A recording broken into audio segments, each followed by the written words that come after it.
Good morning. আশা করছি সবাই ভালোই আছেন।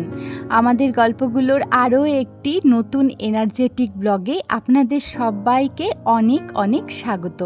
আচ্ছা, একটা কথা বলুন তো, আমরা যারা ভিডিও বানাই শুধু কি তারাই ঘরবাড়ি সবসময় পরিষ্কার পরিচ্ছন্ন রাখি? যারা আপনারা ভিডিও বানান না তারা কি আপনারা সবসময় ঘরবাড়ি পরিষ্কার পরিচ্ছন্ন রাখেন না, নাকি আপনাদের ঘরবাড়ি পরিষ্কার পরিচ্ছন্ন রাখতে ভালো লাগে না? আমার তো মনে হয় প্রত্যেকেরই ঘরবাড়ি পরিষ্কার পরিচ্ছন্ন রাখতে ভালো লাগে এবং সবাই কিন্তু এরকমভাবেই করে।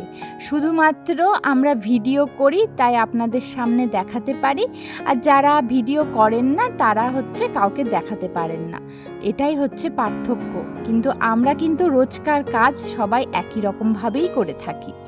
আগের দিনের একটা ব্লগে একটা দিদিভাই আমাকে কমেন্ট করেছেন যে আমি নাকি ভিডিও করার জন্য ঘরবাড়ি পরিষ্কার পরিচ্ছন্ন রাখি, মানে ভিডিও করার জন্য নাকি ঘরবাড়ি পরিষ্কার পরিচ্ছন্ন রাখতে হয়। তাহলে আপনারা যারা ভিডিও করেন না তারা কি সবসময় ঘরবাড়ি পরিষ্কার পরিচ্ছন্ন রাখেন না? সবসময় কি ঘরবাড়ি নোংরা করে রাখেন? আপনাদের কি মতামত? আপনারা কি সেই দিদিভাইয়ের সাথে সহমত যে আমি ভিডিও করার জন্য শুধুমাত্র ঘরবাড়ি পরিষ্কার পরিচ্ছন্ন রাখি? আমি কিন্তু রোজকার যা কাজকর্ম করি, আমার ডেইলি লাইফস্টাইল, সেটাই আপনাদের সাথে শেয়ার করি। আর এই কাজকর্মগুলো আমি প্রত্যেক দিনই করি। এমন নয় যে যেদিন ভিডিও করি না সেদিন ওই কাজগুলো করব না। আমার সংসারের কাজগুলো আমি করব না তো কে করবে বলুন তো? আর আমাকে তো ঘরবাড়ি পরিষ্কার পরিচ্ছন্ন রাখতেই হবে, কারণ আমার বাড়িতে একটা বাচ্চা আছে। আর তাছাড়াও সত্যি কথা বলতে আমি কিন্তু ঘরবাড়ি পরিষ্কার পরিচ্ছন্ন গুছিয়ে রাখতে আগাগোড়াই ভালোবাসি। আমার মতে যে বেশিরভাগ মেয়েরাই ঘরবাড়ি পরিষ্কার পরিচ্ছন্ন রাখতে ভালোবাসে। আমি আপনাদের সাথে ঘর পরিষ্কার করার, ঘর গোছানোর যে ব্লগগুলি শেয়ার করি সেগুলো কিন্তু আপনাদেরকে শেখানোর জন্য নয় যে আমি এভাবে করছি আপনারা এভাবে করুন। আমি জানি আমার থেকে আপনারা অনেক ভালো, অনেক সুন্দর করে ঘর গুছিয়ে রাখতে পারেন এবং পরিষ্কার পরিচ্ছন্ন রাখেন। তবে কি বলুন তো, আমাদের এই ভিডিওগুলোর মাধ্যমে অনেকেই মোটিভেটেড হয়। যেমন ধরুন, আমাদের প্রত্যেকেরই না এই একঘেয়ে সংসারের কাজগুলো করতে করতে না ভীষণ বিরক্ত লাগে। এক এক সময় মনে হয় না আর কাজ করতে ভালো লাগছে না। তখন আমরা যদি এই ধরনের মোটিভেশনাল ব্লগগুলো দেখি, যে ব্লগগুলো আর কি আমরা শেয়ার করে থাকি, তো এই ব্লগগুলোর মাধ্যমে কিন্তু আমরা অনেকটাই মোটিভেটেড হই। তখন মনে হয় এই দিদিভাই কি সুন্দর করে গুছিয়ে রেখেছে সংসারটাকে, প্রত্যেক দিন একই রকমভাবে কি সুন্দর কাজগুলো করছে, তাহলে আমি কেন এত বিরক্ত হচ্ছি বা আমার কেন এত একঘেয়ে লাগছে, আমিও এভাবেই গুছিয়ে রাখবো। এই যে মোটিভেশন, এটাই কিন্তু এই ব্লগগুলো থেকে পাওয়া যায়। বলতে পারেন আমাদের এই ব্লগগুলো একটা মোটিভেশনাল ব্লগ। আপনারা কি কেউই এই ব্লগ দেখে একটুও মোটিভেটেড হন না? যদি না হন তাহলে কেন ব্লগগুলো দেখেন? নিশ্চয়ই মোটিভেটেড হন। সাথে আপনাদের এই ঘর গুছিয়ে রাখা, পরিষ্কার করে রাখা এগুলো ভালো লাগে, কারণ আমার নিজেরই ভালো লাগে। আমি অনেকের ব্লগ দেখি, অনেক দিদিভাইদের ব্লগ দেখি এবং তাদের ব্লগ দেখে আমি নিজেও ভীষণ মোটিভেটেড হই। সাথে করে তাদের গুছিয়ে রাখা, তাদের পরিষ্কার পরিচ্ছন্নতা দেখে আমারও ভীষণ ভালো লাগে, কারণ আমি নিজেও এইগুলো পছন্দ করি, ঘর গুছিয়ে রাখতে, ঘর পরিষ্কার রাখতে। জানেন, একটা সময় আমিও ভীষণ ডিমোটিভেটেড হয়ে গেছিলাম, ভীষণ ডিপ্রেসড ছিলাম। আর এই সংসারের একঘেয়ে কাজকর্মগুলো করতে করতে আমারও না ভালো লাগতো না। তবে সত্যি কথা বলতে আমি না তখন ব্লগ দেখা শুরু করেছিলাম, মানে ওই daily lifestyle, daily housewife life যেগুলো হয়, ঘর সংসারের কাজকর্ম দেখে আমি ভীষণ মোটিভেটেড হয়েছি। সাথে করে সেই ব্লগগুলো দেখে আমার ডিপ্রেশন যেন কোথায় চলে গেছে, আর সংসারের প্রতি যে একটা একঘেয়েমি ভাব চলে এসেছিল সেটা কেটে গেছে। আমার মনে হয়েছিল যে সংসারের কাজগুলো তো একঘেয়ে হবেই, তবে সেই কাজগুলোকে যদি আমরা সুন্দর করে মনের মতন করে করতে পারি তাহলে কিন্তু একঘেয়ে লাগবে না। আর কাজগুলোকে যদি আমরা প্রত্যেক দিন ভাগ করে নিই অল্প অল্প করে, তাহলে কিন্তু বেশ ভালো লাগবে। সাথে করে সবসময় যদি আমরা ঘর বাড়িকে পরিষ্কার পরিচ্ছন্ন রাখি তাহলে কিন্তু আমাদের ঘর সংসারে এবং আমাদের মনে একটা পজিটিভনেস আসবে। সত্যি কথা বলতে আমি নিজে এই অভিজ্ঞতা থেকে বলছি, আমার নিজস্ব অভিজ্ঞতা, যে আমি যখন না ঘরগুলোকে একটু এলোমেলো করে রাখি, মানে ভালো লাগে না, মাঝে মধ্যে হয় না ভালো লাগছে না, তখন না আমার মধ্যে কেমন যেন নেগেটিভিটি চলে আসে, একটা অলসতা চলে আসে শরীরে মনে, তখন আমার সংসারের অবনতি হয়। আমি এটা খেয়াল করে দেখেছি। তবে আমি যদি সবসময় ঘরগুলোকে সুন্দরভাবে পরিপাটি করে গুছিয়ে রাখি, চারিদিকটা পরিষ্কার পরিচ্ছন্ন রাখি, তাহলে আমার মধ্যে কোথা থেকে যেন একটা পজিটিভিটি চলে আসে, আমার মনের মধ্যে যে অলসতা থাকে সেগুলো দূর হয়ে যায়, এবং কাজ করার যে এনার্জি সেটা আমি ভীষণ ভালো পাই জানেন।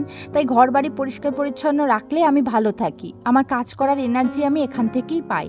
আসলে সংসারে লক্ষ্মী এবং অলক্ষ্মী দুই থাকে, আর আমাদের মনেও থাকে।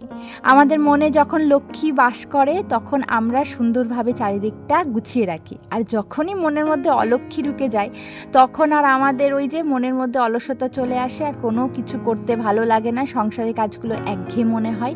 তাই পজিটিভিটি আনতে আর মনটাকে ভালো রাখতে অবশ্যই কিন্তু ঘর গুছিয়ে রাখা ভীষণ দরকার, সাথে করে সবসময় পরিষ্কার পরিচ্ছন্নতাও ভীষণ দরকার।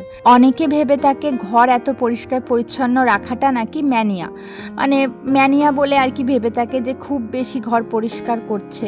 তবে খুব বেশি পরিষ্কার নয়, অনেকে আছে যে হয়তো একবার ঘর মুছে তাদের শান্তি হয় না, সারাদিনের মধ্যে হয়তো 2-3 বার ঘর মুছে, এটা একটু বাড়াবাড়ি, এটাকে ম্যানিয়া বলা যেতে পারে। তবে প্রত্যেক দিন একটা নির্দিষ্ট সময় ধরে এবং প্রত্যেক দিন একবার করে অন্তত ঘরটাকে যদি পরিষ্কার করা যায় সেটা কিন্তু ম্যানিয়া নয়, বরঞ্চ সেটাতে আমাদের হেলথ ভালো থাকবে এবং আমাদের ওই যে পজিটিভিটি আসবে মনের মধ্যে। আমার বাড়িতে একটা বাচ্চা রয়েছে, আমি যদি ঘর বাড়ি সবসময় নোংরা করে রাখি বা অগোছালো রাখি, তাতে করে কিন্তু সেটা আমার বাচ্চার হেলথের জন্যও ভালো না।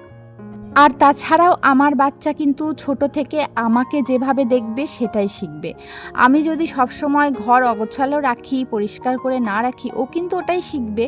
ও কিন্তু ওই ছোট থেকে ঘর গোছানোটা শিখবে না, কিন্তু আমি যদি ওর চোখের সামনে সবসময় চারিদিকটা পরিষ্কার পরিচ্ছন্ন রাখি, তাহলে কিন্তু ওটাই শিখবে, সবসময় ও কিন্তু গুছিয়ে রাখার চেষ্টা করবে। তাই আমাদের ঘর সংসারে পজিটিভিটি, সাথে করে আমাদের ঘর সংসারের পরিবেশটা যদি ভালো রাখতে চাই, অবশ্যই কিন্তু এই বিষয়গুলো মেনটেন করা ভীষণ দরকার। আরেকটি কথা, ওই দিদিভাইটার কমেন্ট পড়ে যেটা বুঝলাম, উনি বলতে চাইছেন যে আমি যে টিপসগুলো বলি সেই টিপসগুলো সবাই জানে। আসলে টিপস বলতে আমি কিন্তু সেভাবে আপনাদেরকে শেখাতে চাই না যে আমি যেগুলো করছি সেগুলো আপনারা শিখুন, কারণ আমার থেকে অনেক অভিজ্ঞ মানুষ যারা আমার ব্লগ দেখেন, আমি জানি আমার কত বয়স বা আমার সংসারিক জীবনের বয়স কতই বা, আমি বুঝতে পারি অনেক দিদিভাইরাই আমার থেকে অনেক বেশি বছর ধরে সংসার করছেন, তবুও তারা আমার ব্লগ দেখেন, তাদের কিন্তু শেখার কিছু নেই আমার কাছ থেকে, কিন্তু ওই যে মোটিভেটেড হওয়া। আমি আপনাদেরকে কোনো টিপস দিলে সেগুলো কিন্তু ওই শেখানোর জন্য নয়, শুধুমাত্র মোটিভেটেড করার জন্যই দিয়ে থাকি, এবং আমি কিভাবে সারাদিন কি পদ্ধতিতে কাজগুলো করে থাকি সেগুলো আপনাদের সাথে একটুখানি শেয়ার করি। আমি জানি আজকাল সবাই সব কিছু জানে, কারোর কোনো টিপসের প্রয়োজন হয় না, বরঞ্চ আমার থেকে বেশি ভালো জানে সবাই, এটা আমি জানি। কিন্তু ওই যে বললাম, আমি সমস্ত কিছু এই যে মোটিভেটেড করার জন্যই ব্লগগুলো আপনাদের সাথে শেয়ার করি। আপনারা যারা আমার সাথে সহমত প্লিজ কমেন্ট করে জানাবেন। আমার ব্লগগুলো দেখে কি কখনো আপনাদের মনে হয় যে আপনাদেরকে আমি শেখাতে চাই বা আপনাদের সাথে আমি টিচারগিরি করছি? আসলে আমি কিন্তু টিচার নই, আমি হচ্ছে আমার জীবনের প্রত্যেকটা দিন, প্রত্যেকটা ভালো খারাপ মুহূর্ত আপনাদের সাথে শেয়ার করতে চাই। যাই হোক, আজকে শ্বশুরমশাই আর শাশুড়ি মা অনেক দিন পর বাড়ি ফিরছেন, ওনারা ঘুরতে গেছিলেন, আপনারা তো ব্লগ দেখে জানতেই পেরেছেন। তো ওই জন্য আজ তো এমনিতেই নিরামিষ শনিবার, তো ওই জন্যই আর কি পুরো নিরামিষ রান্নাবান্নাই আজকে করছি। তো ঘরে না সেরকম সবজিপাতি কিছু ছিল না, একটু উচ্ছে ছিল আর একটা কাঁচকলা ছিল, তাই ওই উচ্ছে আর কাঁচকলাটা দিয়ে সর্ষে বাটা দিয়ে একটা তরকারি করলাম। এই সর্ষে বাটার তরকারিটা না বেশ ভালো লাগে খেতে, জানেন। এই নিরামিষ দিনগুলোতে না আমি সর্ষে বাটা বা পোস্ত দিয়ে কিছু তরকারি করে থাকি, আর শাশুড়ি মাও প্রায় দিনই এরকম সর্ষে বাটা বা পোস্ত দিয়ে তরকারি করে থাকেন। এদিকে একটু ভাজাভুজি করছি, আমার শ্বশুরমশাই শাশুড়ি মা আবার একটু ভাজাভুজি খেতে ভীষণ ভালোবাসেন, তাই একটু পটল ভাজা আর একটু কাঁচকলা ভাজা করছি। আর ভাবছি একটা পাঁচমিশালি নিরামিষ ঘ্যাট করব, আর কি পাঁচমিশালি নিরামিষ তরকারি। আজকে আমি পুরোপুরি ঘরটা গুছিয়ে উঠতে পারিনি। আসলে ভেবেছি কিছু ধুলো পড়েছে এদিক ওদিক, সেগুলো একটু পরিষ্কার করব, একটু কিছু ক্লিনিংয়ের ব্যাপার রয়েছে। কিন্তু ওই যে রান্নাবান্নাটা আগে আগে করে নিতে হবে, তার কারণ শ্বশুরমশাই তো চলে এসেছেন। শ্বশুরমশাই বেলা 1টা নাগাদ খাবার খেয়ে নেন। তো তাই ভাবলাম যে আমি হচ্ছে আগে রান্নাটা কমপ্লিট করে নিই, তারপরে হচ্ছে ঘরটা পরিষ্কার করব। মানে আর কি যা ডাস্টিং ক্লিনিংগুলো রয়েছে সেগুলো করব। ওগুলো স্নান করার আগে করে নিলেই হবে। তো আমি এদিকে পটলটা ভেজে নিয়েছি আর কিছু কাঁচকলা ভেজে নিচ্ছি। কাঁচকলা ভাজাটা না খেতে আমারও ভীষণ ভালো লাগে। তো আমি ওইদিকে ইন্ডাকশানে যে সবজিটা করব সেই সবজিটা একটু সেদ্ধ বসিয়ে দিয়েছি। আজকে একদমই শাশুড়ি মায়ের মতন এই নিরামিষ তরকারিটা রান্না করব। শাশুড়ি মা এইভাবেই এই নিরামিষ ঘ্যাটটা করে থাকেন, একটুখানি সেদ্ধ করে নেয় আর জলটা না ফেলে না, মানে এই জলটা শুদ্ধই আর কি তরকারিটা হবে। তবে জলটা খুব বেশি দেওয়া যাবে না, পরিমাণ মতন দিতে হবে, যাতে করে জলটা তরকারিতে দিয়ে দিলেও খুব বেশি মানে জল থাকে না, খুব বেশি ঝোল থাকে না, কারণ তরকারিটা তো একদমই মাখো মাখো হবে। সেই জন্য পরিমাণ মতন বুঝে শুনে জলটা দিতে হবে। তো ওইদিকে আমার সবজিগুলো প্রায় সেদ্ধ হয়ে গেছে, খুব বেশি সেদ্ধ করব না, হাফ সেদ্ধ আর কি, 50% সেদ্ধ করে নেব।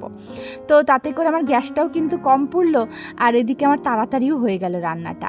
বেলা হয়ে যাচ্ছে, মিস্ত্রিকে স্নান করাতে হবে, তো অনেকটা এগিয়ে গেল জানেন। ভাজাগুলো হয়ে গেছে, এবার তরকারিতে ফোড়ন দিয়ে দিলাম একটু তেজপাতা, শুকনো লঙ্কা, সাথে দেব জিরে আর একটু রাঁধুনি, আর একটু আদা আর কাঁচা লঙ্কা চিড়ে দিয়ে দেব। আর এই তরকারিটাতে শাশুড়ি মা শেষে নামানোর আগে একটু ভাজা মশলা দিয়ে থাকেন। ভাজা মশলা মানে ওই যে খোলা কড়াইয়ে একটু জিরে, ধনে, সাথে তেজপাতাও দেওয়া যেতে পারে, দিয়ে একটু ভেজে নিয়ে তারপরে সেটাকে বেটে দিয়ে থাকেন। তো এই যে দেখুন ফোড়নের মধ্যে সব সবজিগুলো দিয়ে দিলাম। অনেক ধরনের সবজি রয়েছে, ঘরে সবজি ছিল না বললাম না, তারপরে না শ্বশুরমশাই শাশুড়ি মা তো এসেছেন বাড়িতে, তো ওনারা আসার সময় প্রচুর সবজি নিয়ে এসেছেন। তো ওনারা তো গ্রামে গেছিলেন, তো গ্রাম থেকে সমস্ত ক্ষেতের সবজি এগুলো জানেন। তো ওই যে সবার বাড়িতেই মোটামুটি ওখানে চাষবাস হয়, তাই যারা যারা মানে ওখানে আছেন তারা সবাই কিন্তু ওই শ্বশুরমশাই শাশুড়ি মাকে কিছু সবজি দিয়ে দিয়েছেন। তো ওগুলোই নিয়ে এসেছে, তো ওগুলো কেটে আমি এখন রান্নাটা করলাম। তো এদিকে এই যে ভাজা মশলাটা দিয়ে দিয়েছি, আর তরকারিটা আমার কিন্তু হয়ে গেছে, নামিয়ে নিয়েছি। নিচে সমস্ত খাবারগুলো দিয়ে আসলাম। ওনারা যেহেতু সকালবেলা অনেকক্ষণই হয়ে গেল বাড়িতে এসেছেন, তো সকালের দিকটা তো ওনারা কিছু খাননি, ওই জন্য আমি খাবারটা দিয়ে আসলাম, ওনারা খেয়ে নেবেন।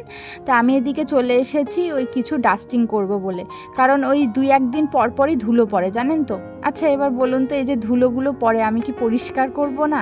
আমার তো চোখে ভীষণ লাগে জানেন তো। ওই যে সকালবেলা সিঁড়ির যে রেলিংটা মুছলাম না, কত দিন ধরে আমার বর আমাকে বলছে জানো তো সিঁড়ির রেলিংয়ে প্রচুর ধুলো পড়েছে দেখছি, কিন্তু বিশ্বাস করুন প্রত্যেক দিন এত কাজ করছি কিন্তু সেই সিঁড়ির রেলিংটার পরিষ্কার করা হয়েই উঠছে না, মানে আমি ভুলে যাচ্ছি আর কি। আর এই কয়েকদিন ওনারা বাড়ি ছিল না, খুব ব্যস্ত ছিলাম, মিস্ত্রিকে নিয়ে একা সামলাতে হয়েছে সবটা, সেই জন্য সময়ও পাচ্ছিলাম না। আজকে সকালবেলা তাই ভাবলাম যে কয়েকদিন ধরেই তো বর বলছে, তো আজকে করেই নেব। তো এই যে ধুলোগুলো পড়েছে এগুলোকে আমি পরিষ্কার করব না? শুধুমাত্র কি ভিডিও করার জন্য এই কাজগুলো করতে হবে?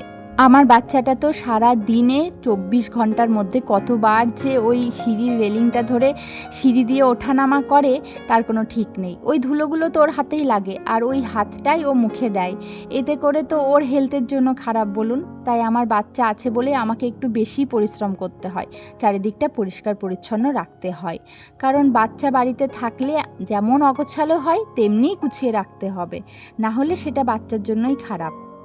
আমি একটু বেশি হয়তো পরিষ্কার পরিচ্ছন্ন রাখতে ভালোবাসি, যেই কারণে শাশুড়ি মা আমাকে বলে দিয়েছেন যে তুমি যেহেতু একটু বেশি পরিষ্কার পরিচ্ছন্ন রাখতে ভালোবাসো, তো তুমি উপরে তোমার মতন করে সংসার সাজাও, তোমার মতন করে সবটা গুছিয়ে পরিষ্কার করে রাখো, কারণ নিচে না অতটা হয়ে ওঠে না।